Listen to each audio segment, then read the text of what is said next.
Welcome all of you to this session on BA in Economics and Finance. My name is Nilanjan Banik. I am heading this program, BA in Economics and Finance. Just to give you a brief background, I did my master's in economics from Delhi School of Economics, and thereafter I worked for a few years and later obtained my PhD in economics from Utah State University, USA. I returned back and joined Anna University, after which I was with IFMR, which is now Korea University. And later I joined Mahindra Ecol Central, and thereafter worked at Banik University. Now I'm again back at Mahindra University to head this program in economics and finance. So what I'm going to do is trying to make this a little bit more interactive.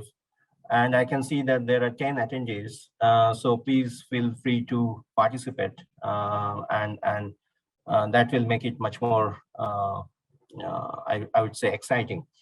Now, this webinar is about why should you join a program in BA in Economics and Finance. In particular, why are you looking to join over at Mahindra University? Now, you know that when I was a student, the first thing which used to come to our mind is we always aspire to go to a university or go to a school which are one of the best, because the understanding is there we would be getting trained by good sets of teachers. There we will also be interacting with a peer group which also happens to be one of the best. And therefore, over a period of time, we come out or we become a better trained individual, so that if we want to go for higher study, or for that matter, want to go and work in the industry, we are actually able to do that, So that was the thought process. And fortunately for us, in a way, when I was a student like you, there were not too many of private universities. There were a few government colleges and many other government aided colleges and universities. So the choice was kind of obvious.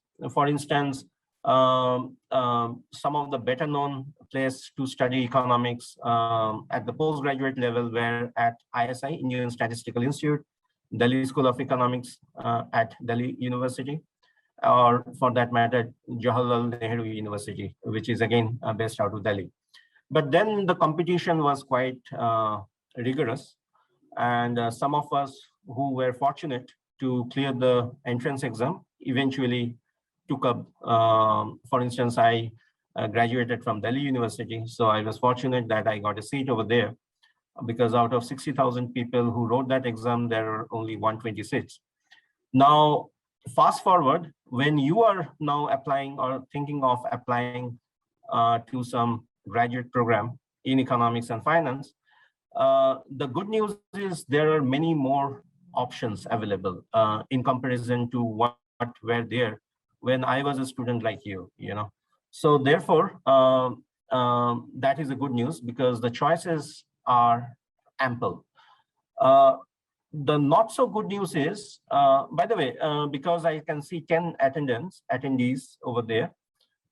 Any idea how many number of universities are there in India right now? Anyone? Yeah, I see one hand. Yes.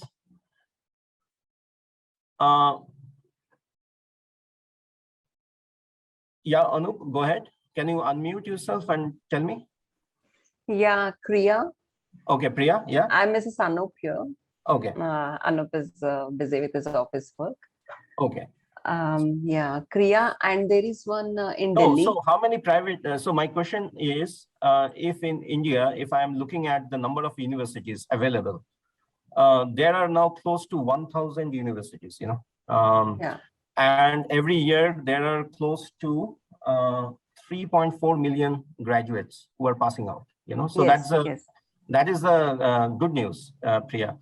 The not so good news is, out of that 3.4 million graduates we are talking about, most of them are not employable, So therefore, the idea is to figure out that which university should I get myself admitted, or for that matter, which university I'd like to see my son or daughter going to, is to look into the curriculum, So, and there is, I think, where we differentiate ourselves, we differentiate ourselves in terms of the faculty we have, in terms of my colleagues who are going to teach this at this program. We are going to differentiate in terms of the curriculum that we are going to offer in this particular program. We are also going to differentiate in terms of the industry relation, because we also have an industry advisory board who kind of advise us about what are the type of curriculum we should follow. So let me build on this. Now, another question which I have is, let's say that you are starting with a clean slate, in the sense that you have no a priori information as to how this university is going to be or how this program is going to be. Because as you know that this is a newly launched program, we have started only from this year. So the first thing which should come to your mind is how good or how bad maybe is this program is going to be. And to understand that, I would, in economics, I'm trained as an economist, so we always do what is known as counterfactual experiment. Now, what is counterfactual experiment? Is to try to see that what are the other programs in this particular university, how they are doing, and therefore we can try to get some sense that if the other programs are doing like what they are doing right now, maybe this program will also be, we will be having similar type of rigorousness or similar type of industry relation. Again, just to simplify the matter, if I'm buying any product from Hindustan Unilever, I know for sure, because this product is coming from Hindustan Unilever, there will be some basic bare minimum standardization, which is going to come with this brand, So therefore, if I am looking into the Mahindra University, the best way to start off with, because we are just starting off, the best way to start off with is to understand how our peers who are operating over the last 5 years, which is the School of Engineering, they are doing. So if I were to build on that, so basically what we are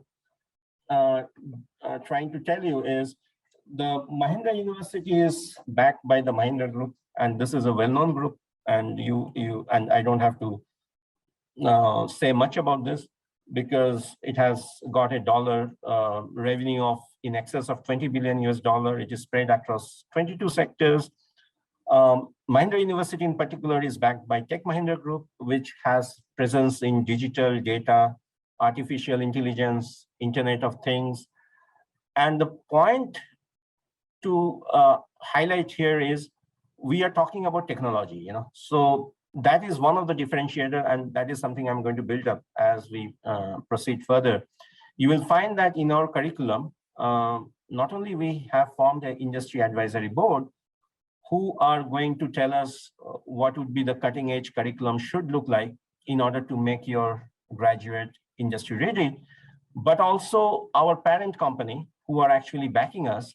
They are also in this business of cutting edge technology.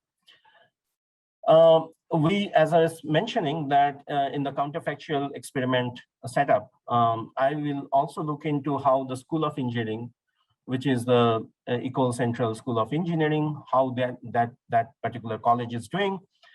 And you will find that in our engineering school, we have some of the best faculties who have graduated from Harvard, Iowa, Florida, Illinois, IITs. In fact, we have some of our engineering faculty also coming and teaching us. And I'm going to build on that again as we proceed further. And the other part is, in addition to teaching and learning experience in terms of the campus, it's a very beautiful campus, 100+ acre of lush green campus. So the student also, in addition to the teaching activities, they can also enjoy their life, be it sporting activity, be it going out and enjoy the environment and things like that. So it's more like a holistic type of development that we are talking about.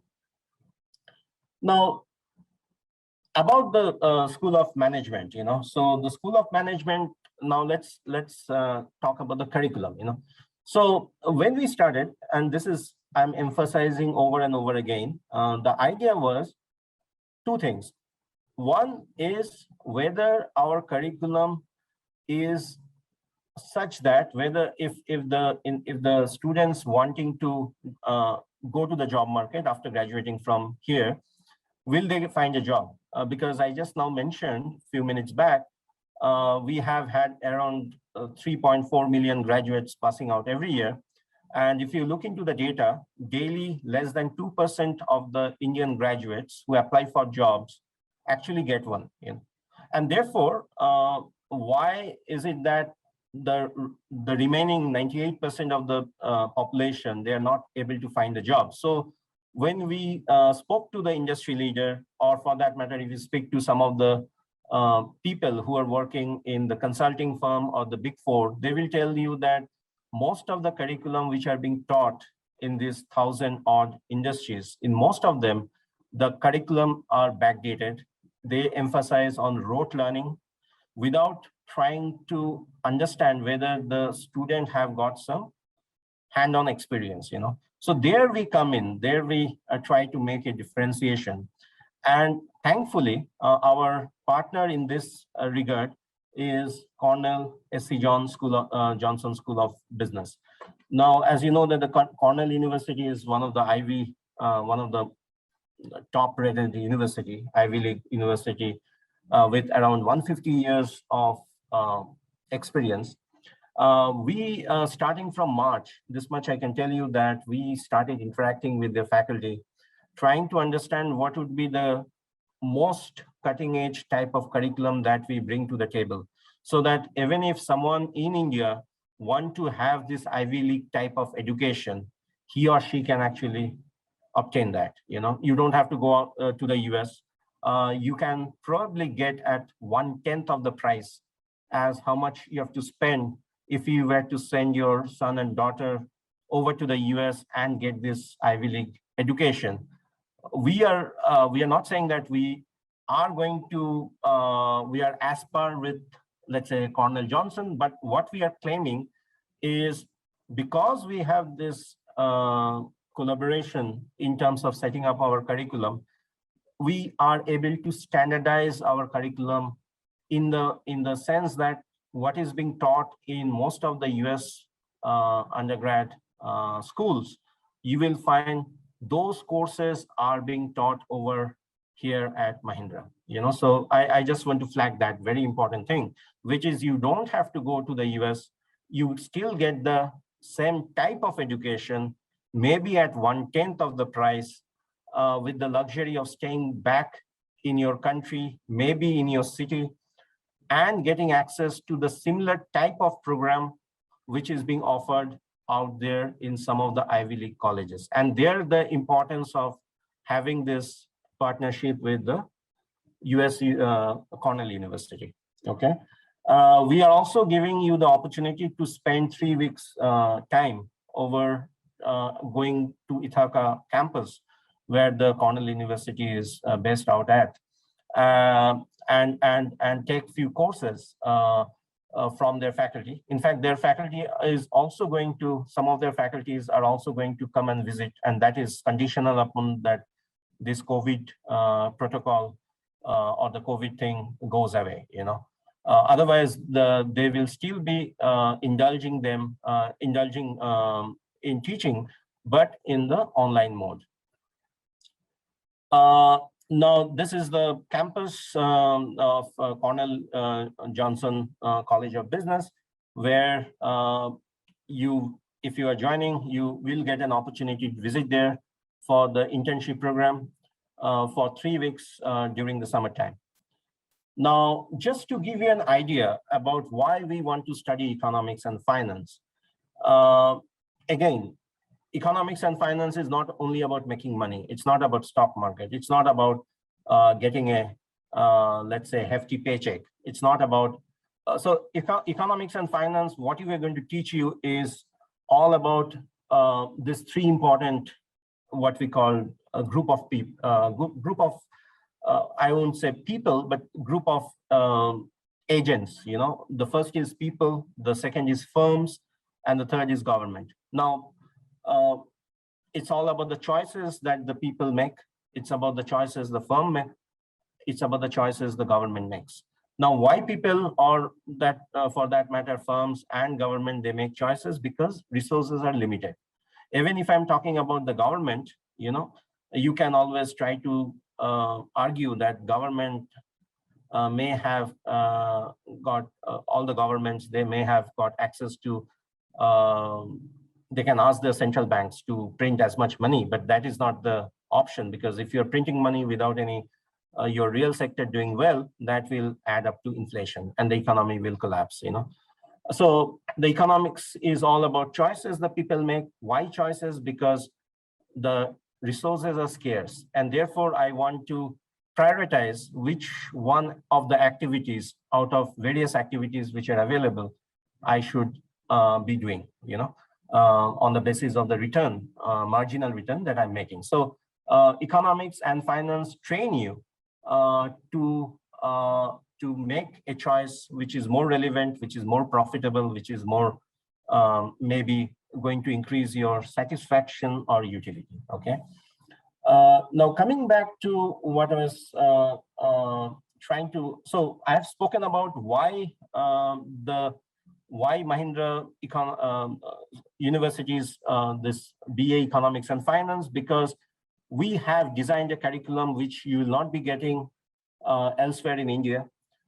This curriculum is in tandem with what is offered in some of the best schools in the world. We have designed this curriculum in collaboration, in consultation with Cornell University, which happens to be one of the Ivy League universities. And therefore, what we are promising is, we are promising you a training or a curriculum which is cutting edge, which will help you not only to become industry ready, but also if you want to go for higher studies, because you'll be trained in basic understanding of economics and finance. Let's say after the end of this program, you want to go for higher studies or maybe do a master's from ISI Delhi or Delhi School of Economics or JNU.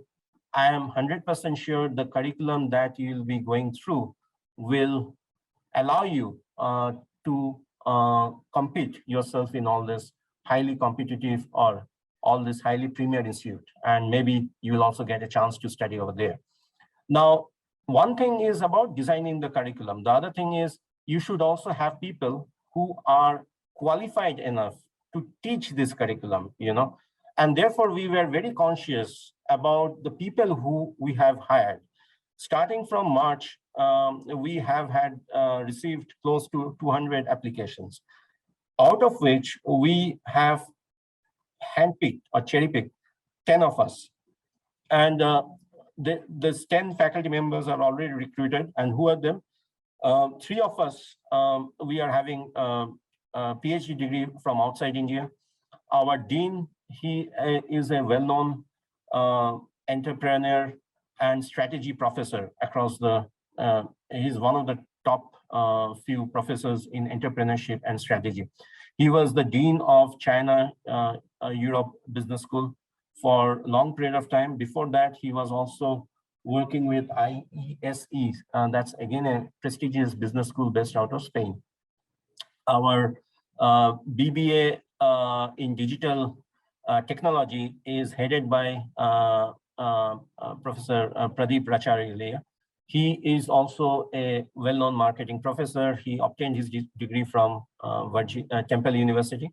Myself, Nilanjan Banik, I have obtained my degree from Utah State University.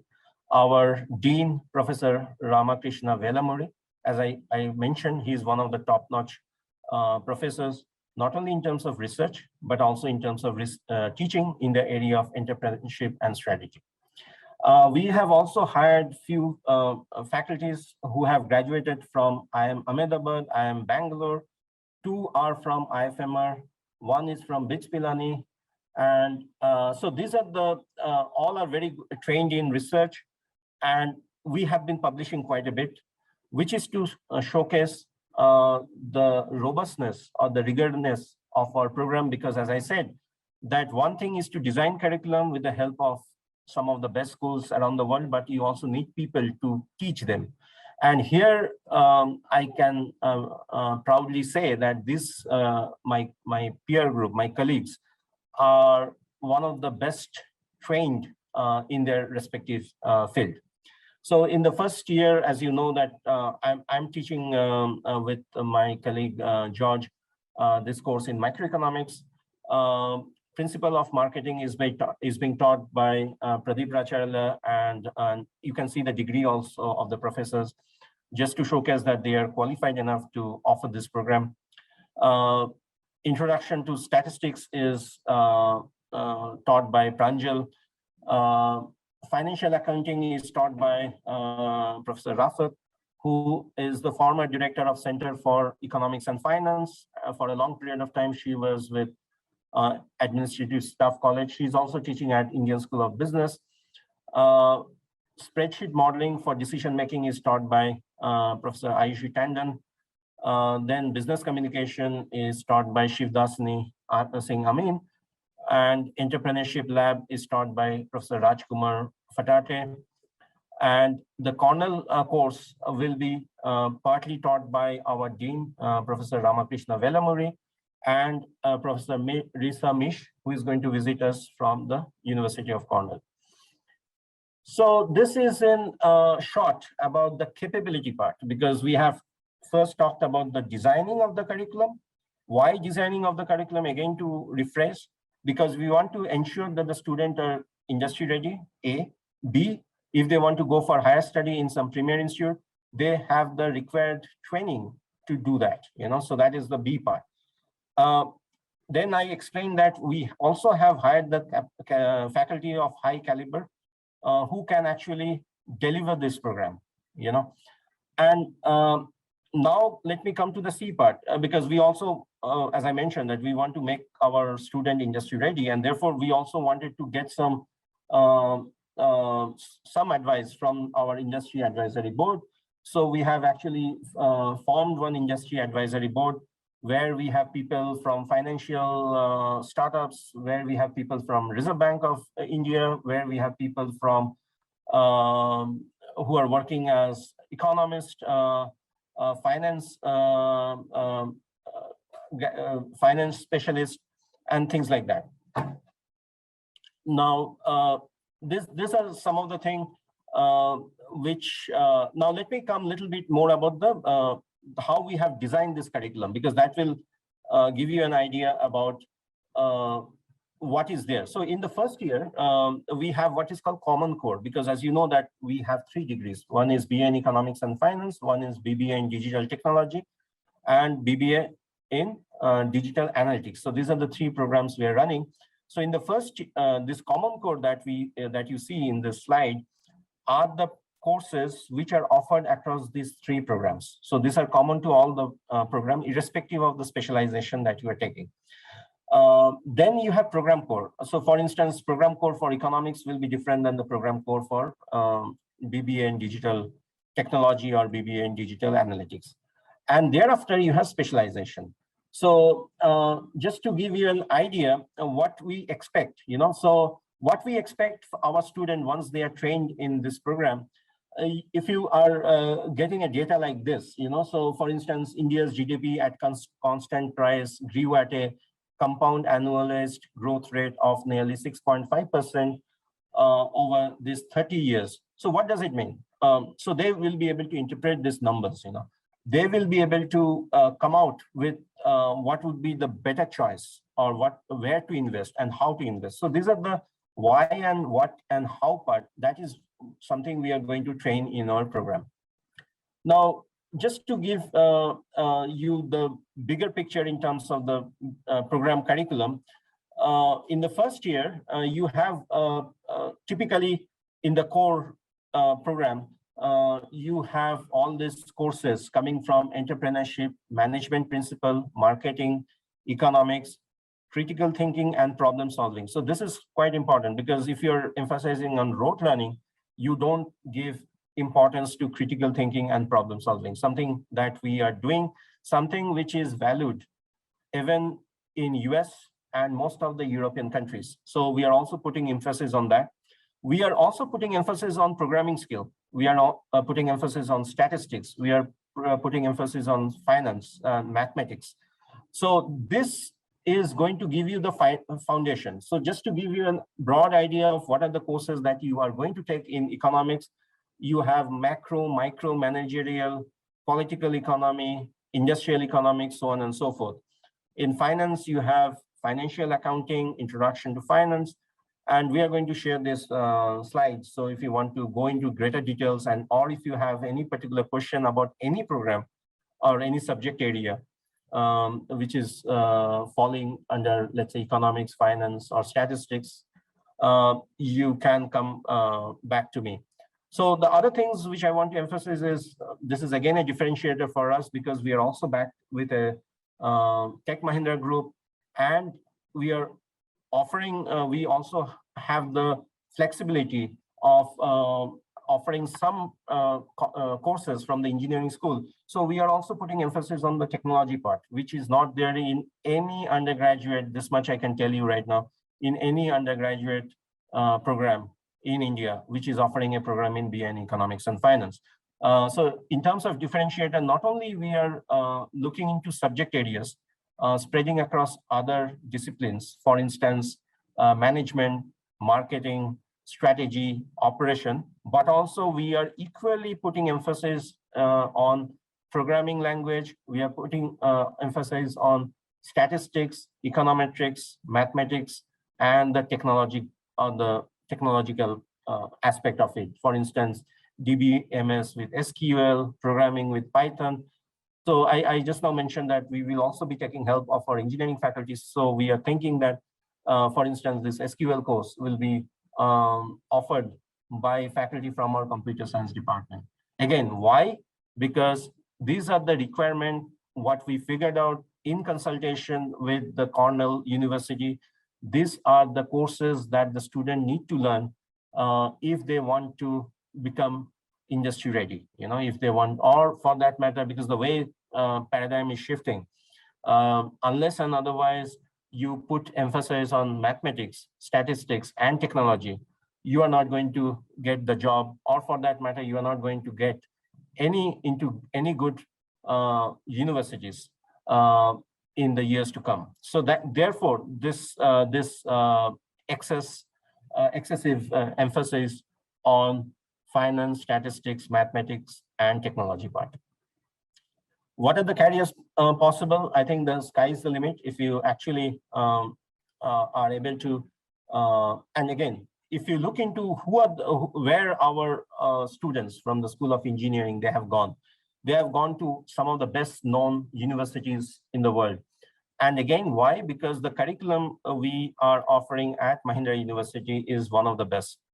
So our student from the School of Engineering, they have gone for higher study at University of California, Berkeley, Georgia Tech, Carnegie Mellon, Columbia, Stanford, University of Illinois, Urbana-Champaign, so on and so forth. As you can see from the names, these are one of the best in the world. Some of them have opted to go for, after graduating, they have opted to, for instance, once I graduated from Delhi School of Economics, I opted to work for a few years before I went to get my PhD, because I wanted to pay for my from my own pocket without actually asking my parents to pay for this. So if you also want to work for a few years, that also helps to get you some more exposure in terms of experience that you earn, and thereafter you apply. You can also do that because that's what we also are trying to make our graduate student to be industry ready. So what type of jobs that you can expect to get? These are the jobs which are in the domain of business analyst, business analytics, financial analytics, research, and consulting space. So you can get jobs under these domain areas. These are the industry: banking, finance, services industry, consulting, IT and IT-enabled services, manufacturing startups, academic institution, e-commerce companies. These are who can be your potential employers. Okay, And if you want to know more about our program, follow us on Instagram, Facebook. I think I have spoken more than what I wanted to convey in terms of information. But I also wanted to get some, make it more Q&A types out. So I will stop here and I will strongly, would you be able to, any other question which I can take? The attendees, if you have any questions, please type in the questions in the Q&A box so that the professor can check and respond. Yeah, Gayatri, go ahead. Sir, this is a parent. Okay. My son would be completing his program in 2022, this is coming year. So I just want to know, when would you start with your admission process? And anyway, he would be writing SAT also. So Okay. when are you likely to start with your admission process? We are based in Bangalore. Okay, so Mrs. Gayatri, like to answer your question, we'll be starting the process sometime in November. The application will go live in November for 2022, and then you can submit your application, and the interviews and all will be lined up subsequently. Thank you, sir. So there is another question, is there any option for fourth year? So something that we are not yet decided, but going by the new education policy, if and when that comes in, we are actually going to float this fourth year, where basically the fourth year will be more like research, internship-based curriculum. So there will be a part of the curriculum for internship, there will be part of the curriculum for research. And this fourth year program will enable you, so even if you're joining this year, hopefully once you are at your third year, you may get access to this fourth year. Again, it depends upon the new education policy. That is something that we are going to.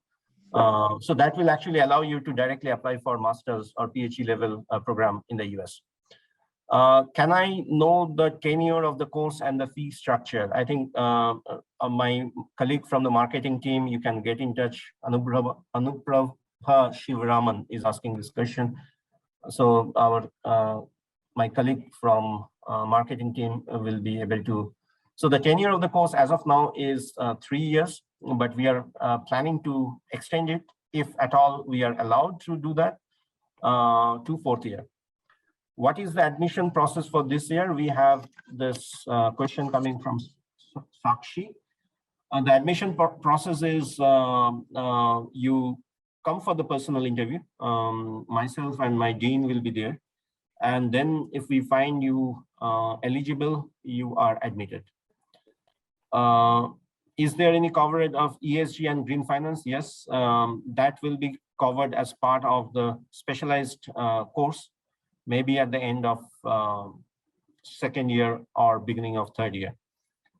Sakshi again she has a question, which is, I'm planning to pursue an MBA and a career in diversity and inclusion.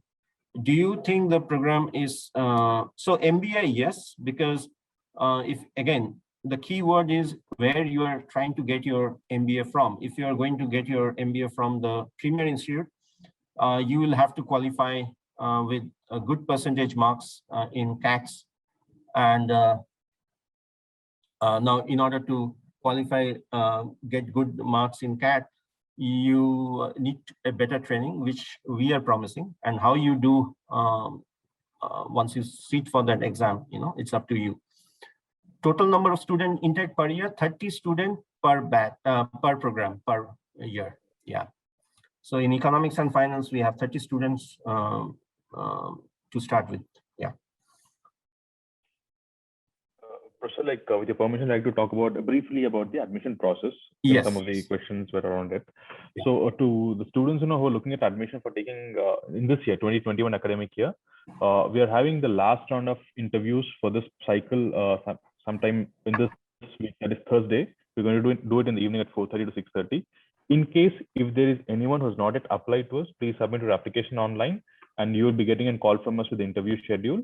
And once the interview is cleared, you will be made an admission offer, and this is the final leg of admissions. So we request you to kind of if you're very keen about joining Mahindra University for 2021 batch, this is the last chance. And the academic fees wise, academic fees is 3 lakhs per annum, and hostel fees would be 2 lakhs per annum. And hostel stay is not mandatory for students. Students can come in as day scholars.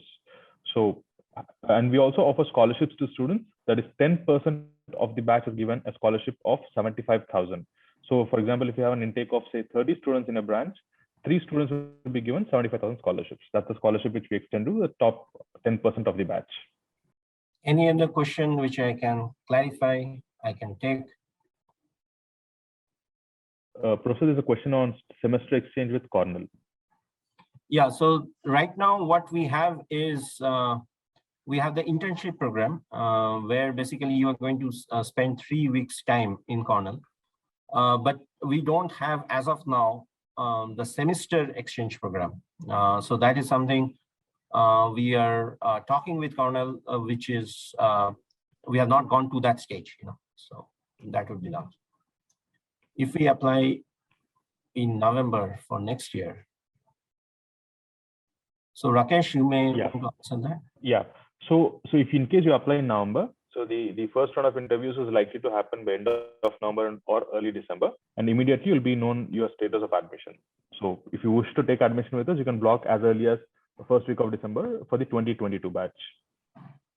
So will the classes, so we are actually offering both in the hybrid mode, meaning that we have offline, also online, so we have students who already, they have come to campus. So for them, it's offline, but yet few of them, they have opted to go for online. So it's going to be on the hybrid mode. Okay, then I wish you all the best. And I think if there is no other question, are you going to increase intake for next year? Also, will the personnel? So as of now, we are going with this 30 as the number of students. We will see as it comes. I think my colleague Rakesh has already mentioned that we are providing scholarship of 75,000 for the 10% of the student, the brightest of them, Okay, so one small piece of additional information which I'd like to share. The fee structure of 3 lakhs, which I mentioned, is primarily for our BBA program. For BA in Economics and Finance program, the fees is 2.5 lakhs per annum. 5 lakhs, yeah. And this 75,000 is per year or per year? Per year. Okay. Okay. So I would, can you please repeat the date? So Rakesh, can you please repeat the date? Yeah. So for 2022 admission, the applications will go live in the month of November, and first round of interviews for the 2022 batch is likely to happen by end of November or first week of December. That's the timeline we're looking at. A formal admission notification will be announced from our side by 3rd week of October, and then you can please follow that and then apply for the during the month of November. And is the interview in person or online? It'll be virtual. Yeah. And this interview is going to happen this Thursday, right? For those who want to. For 2021 batch, this Thursday is the final round. Final round. Okay. Fine. So I would also be announcing the the contact numbers in the chat window. If in case anyone has any queries, myself and my colleague Ashu are there. You can reach out to us directly on the numbers which you're going to provide in the chat window. We would be glad to take up your questions offline. So I thank you, Professor. Thanks for taking your time. Thank you very much. Yeah, all the best and all the best. Thank you.